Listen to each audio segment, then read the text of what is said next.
দীর্ঘ 10 বছর দিল্লির মসনদে ভারতীয় জনতা পার্টি নরেন্দ্র মোদীর নেতৃত্বে আসীন আছেন। আমরা এবার অষ্টাদশ লোকসভা নির্বাচনে আমরা যা বক্তব্য রাখি, ভারতীয় মার্ক্সবাদী কমিউনিস্ট পার্টি করি, কি জাতীয় কংগ্রেস করি, কি সিপিআই আরএসপি করি, আমরা প্রত্যেকেই ভোট দেব, নির্বাচনে আমরা অংশগ্রহণ করব। কিন্তু এই নির্বাচনে অংশগ্রহণ করার প্রাক্কালে দেশের নাগরিক হিসাবে, একজন নির্বাচক মণ্ডলীর সদস্য হিসাবে আমরা নিশ্চয়ই একটা সুচিন্তিত সিদ্ধান্ত নেব। সেই সিদ্ধান্ত নেবার প্রেক্ষিতে আমরা ভারতীয় জনতা পার্টির নেতৃত্ব এবং নরেন্দ্র মোদীকে প্রশ্ন করতে চাই, 2014 থেকে 2024 আমরা কি পেলাম? আমরা তো ভুলিনি যে 2016 সালের 8ই মে নোটবন্দির কথা। নরেন্দ্র মোদী গলা ফাটিয়ে বলেছিলেন আমি কালো টাকা উদ্ধার করব। কালো টাকা উদ্ধারের নামে ভারতীয় জনতা পার্টি তারা নিজেদের কালো টাকাগুলোকে সাদা করে নিলেন, আর 30,000 কোটি টাকা খরচ করে আবার নূতন 2,000 টাকার নোট, 500 টাকার নোট, 200 টাকার নোট তিনি চালু করলেন ভারতবর্ষের বুকে। ক্ষতি হলো ভারতবর্ষের মানুষের। আর যারা গরিব গুরব মানুষ, খেটে খাওয়া শ্রমজীবী মানুষ, যাদের ব্যাংক অ্যাকাউন্ট নেই, যারা অনেক কষ্টে টাকা বালিশের তোষকের নিচে রেখে দেয়, টিনের কৌটো শাড়ির ভাঁজে রেখে দেয়, তাদের 1,000, 2,000, 5,000 টাকা তারা নষ্ট হয়ে গেল, তারা সেই টাকা উদ্ধার করতে পারলেন না। বন্ধুগণ, এই যে সূচনা, দেশের দরিদ্র মানুষ, শ্রমজীবী মানুষ, খেটে খাওয়া মানুষ, কৃষক সম্প্রদায়ের মানুষ, আমাদের দেশের 144 কোটি মানুষের মধ্যে অর্ধেকের বয়স বেশি যে সমাজের মানুষ, তারা নরেন্দ্র মোদীর নেতৃত্বে অবহেলিত। ভারতীয় জনতা পার্টি তাদের ভারতবর্ষের নাগরিক বলে মনে করে না। সেই কথা আজকের আপনাদের স্মরণ করিয়ে দিতে চাই। বন্ধু, নরেন্দ্র মোদী আমাদের গণতান্ত্রিক ভারতবর্ষের বয়স 77 বছর অতিক্রান্ত হয়ে গেছে। 6 দশক ধরে ভারতবর্ষের তিল তিল করে গণতান্ত্রিক ভারতবর্ষে যে সম্পদ তৈরি হয়েছিল, সেই সম্পদ নরেন্দ্র মোদী তার গুজরাটি ব্যবসায়ী বন্ধু আদানি আম্বানিদের হাতে তুলে দিচ্ছেন। কিন্তু দেশের মানুষ, দেশের জনসাধারণ, আমরা 18% জিএসটির বিনিময়ে, আমরা আমাদের আয়করের বিনিময়ে, আমরা আমাদের দেওয়া খাজনার বিনিময়ে আমরা বিজেপি সরকার বা নরেন্দ্র মোদী সরকারের কাছ থেকে কি পেয়েছি? আমাদের দেওয়া করের টাকায়, আমাদের রাজকোষ থেকে, কোষাগার থেকে নরেন্দ্র মোদী তিনি শুধু কেবলমাত্র এমপি এবং মন্ত্রীদের বেতন দেবেন। দেশের জন্য তিনি কি করেছেন এই প্রশ্ন আমরা করব না এই লোকসভা নির্বাচনের প্রাক্কালে? বন্ধুগণ, আজকে সাম্প্রদায়িকতার বিষ বাষ্পে ভারতবর্ষের আকাশ বাতাস মথিত হয়ে উঠেছে। আজকে রাম মন্দির তৈরি করে বলছে আমাদের ভোট দাও।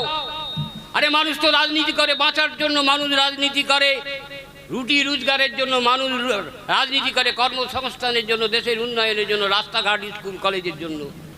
নরেন্দ্র মোদী 2014 থেকে 24 কি দিয়েছে আমাদের ভারতবর্ষের মানুষকে, পশ্চিমবাংলার মানুষকে, আমাদের সেটা আজকে চিন্তা করতে হবে, ভাবতে হবে। বন্ধু, আমরা পশ্চিমবাংলার মানুষ, পশ্চিমবাংলার অবস্থা আরও বেশি ভয়াবহ।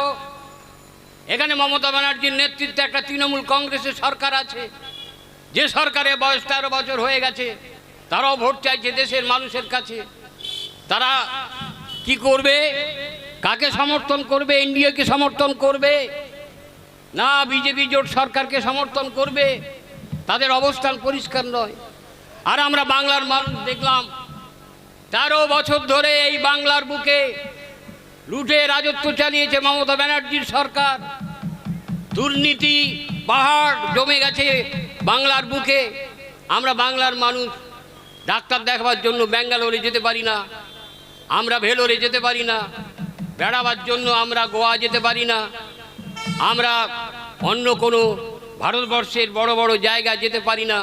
কারণ বাংলার মানকে এমন জায়গায় নামিয়ে দিয়েছে, বাঙালি দেখলেই ভারতবর্ষে অন্য প্রদেশের মানুষ বলে চোরের দেশের মানুষ এসেছে, চোর, তোমরা সাবধান। আমাদের বাঙালিদের সেই অপমান সহ্য করতে হয়। বন্ধুগণ, তৃণমূলের নেতা, তৃণমূলের মন্ত্রী, তৃণমূলের কর্মী, তৃণমূলের আমলা আর সবাই জেলে চলে গিয়েছে। আমরা 13 বছর ধরে বাংলার কোনো উন্নয়ন দেখিনি। বাংলার মানুষকে ভিক্ষা দিয়েছেন মমতা ব্যানার্জি। খেলাধুলো, ব্যক্তিগত চর্চায় নিজের ইচ্ছা পূরণ করার জন্য স্বৈরাচারী মমতা ব্যানার্জির সরকার বাংলার মানুষকে শোষণ করেছে, লুণ্ঠন করেছে। আর অন্যদিকে আমরা কি দেখলাম?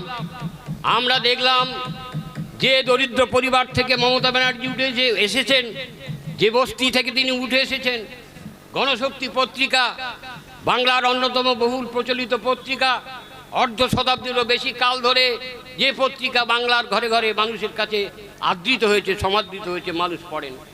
সেই গণশক্তি পত্রিকায় বলা হয়েছিল 35টা প্লাস হরিশ চ্যাটার্জি স্ট্রিট, কালীঘাট এবং ভবানীপুর এলাকায় মমতা ব্যানার্জির পরিবার জবরদখল করেছে। মমতা ব্যানার্জির ক্ষমতা হয়নি গণশক্তি পত্রিকার বিরুদ্ধে মামলা করার। তার কারণ গণশক্তি পত্রিকা যে সংবাদ পরিবেশন করেছে তা যথার্থ এবং বৈধ এবং সত্য। বন্ধু, আমরা কি দেখলাম?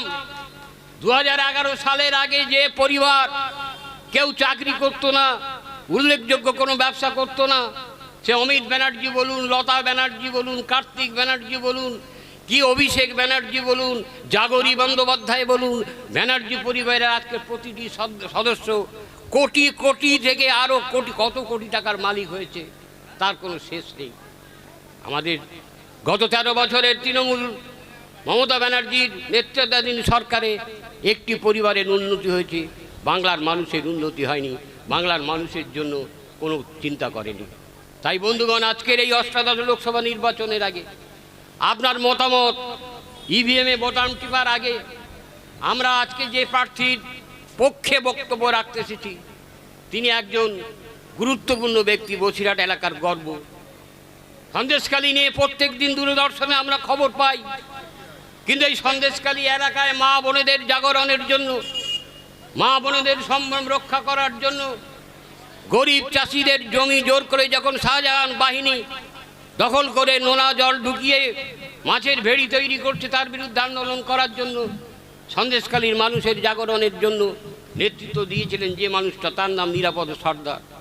শাসক তৃণমূল দল এই বসিরহাট জেলে তাকে মিথ্যে কেস দিয়ে আটক করে রেখে দিয়ে এই আন্দোলনকে স্তব্ধ করার চেষ্টা করেছিল সেই নিরাপদ সর্দার।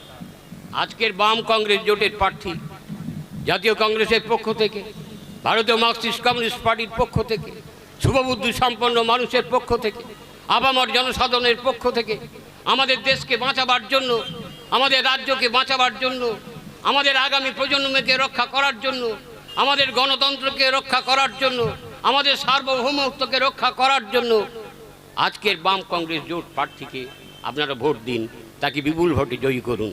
সবাইকে ধন্যবাদ জানিয়ে আমি আমার বক্তব্য শেষ করছি। ধন্যবাদ।